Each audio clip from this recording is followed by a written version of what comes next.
नमस्ते बच्चों, आप लोग कैसे हैं। आशा है कि आप लोग ज़रूर अच्छे होंगे।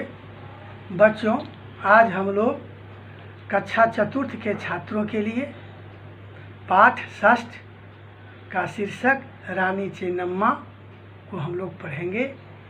इस पाठ में रानी चेन्नम्मा की वीरता का बखान किया गया है। यह पाठ रानी चेन्नम्मा की वीर गाथा है। इसमें रानी द्वारा अद्भुत साहस और वीरता का प्रदर्शन करते हुए अंग्रेजों से डटकर लोहा लेने और वीर गति को प्राप्त करने की घटना का वर्णन है। बच्चों ध्यान से सुने। चेन्नम्मा कर्नाटक के कित्तूर राज्य की रानी थीं। सन 1824 में ब्रिटिश इंडिया कंपनी के विरुद्ध अपनी सेना बनाकर लड़ने वाली वह पहली रानी थी। उनके साहस एवं वीरता के कारण कर्नाटक में उन्हें विशेष सम्मान प्राप्त है।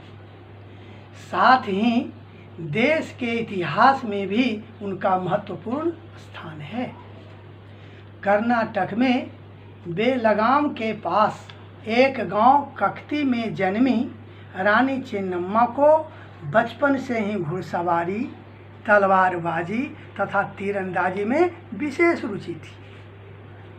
अपनी इन रुचियों को पूरा करते करते वे युद्ध कौशल में प्रवीण हो गए।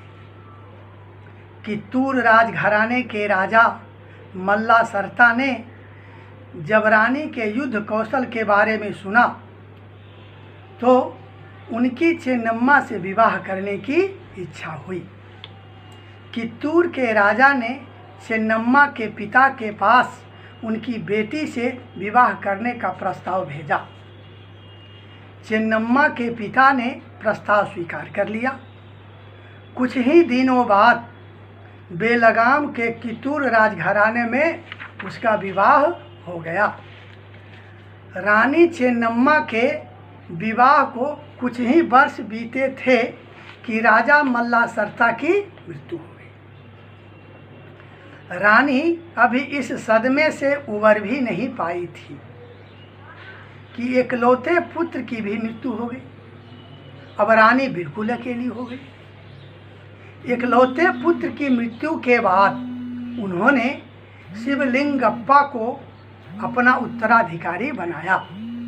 अंग्रेजों ने रानी के इस निर्णय को स्वीकार नहीं किया और शिवलिंगप्पा को पद से हटाने का आदेश दे दिया। रानी ने अंग्रेजों का आदेश मानने से इनकार कर दिया। यहीं से अंग्रेजों के साथ उनका टकराव शुरू हुआ।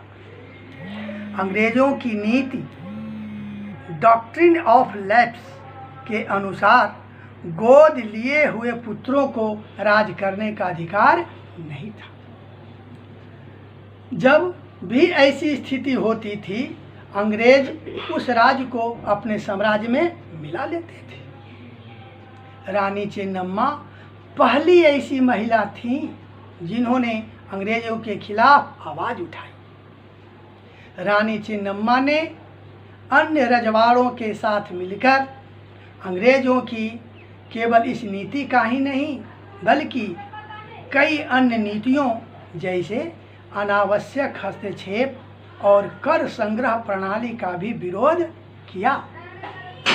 वे नीतियां ही रानी चेन्नम्मा और अंग्रेजों के बीच हुए युद्ध का मुख्य कारण थीं। अंग्रेजों को रानी का यह विरोध स्वीकार नहीं था, अतः उन्होंने रानी के विरुद्ध युद्ध छेड़ दिया। युद्ध में रानी चेन्नम्मा ने अद्भुत साहस और वीरता का प्रदर्शन करते हुए अंग्रेजों से डटकर लोहा लिया, लेकिन वे लंबे समय तक अंग्रेजी सेना का मुकाबला नहीं कर सकी। अंग्रेजों ने उन्हें बेलहोंगल किले में बंदी बनाकर रखा। वहीं उनकी मृत्यु हो गई। अंग्रेजों के दांत खट्टे करने में रानी चेन्नम्मा ने जिस वीरता का परिचय दिया वह अभूतपूर्व था। रानी वीरांगना को हमारा शत शत नमन। बच्चों, आप लोगों ने इस पाठ को ध्यान से सुना। आप लोग वीडियो सुनने के बाद इसे सब्सक्राइब करने की कोशिश करेंगे। जो सब्सक्राइब कर दिए हैं वो सब्सक्राइब नहीं करेंगे, और जो सब्सक्राइब नहीं किए हैं वे अवश्य सब्सक्राइब करेंगे और इसको लाइक करेंगे। धन्यवाद।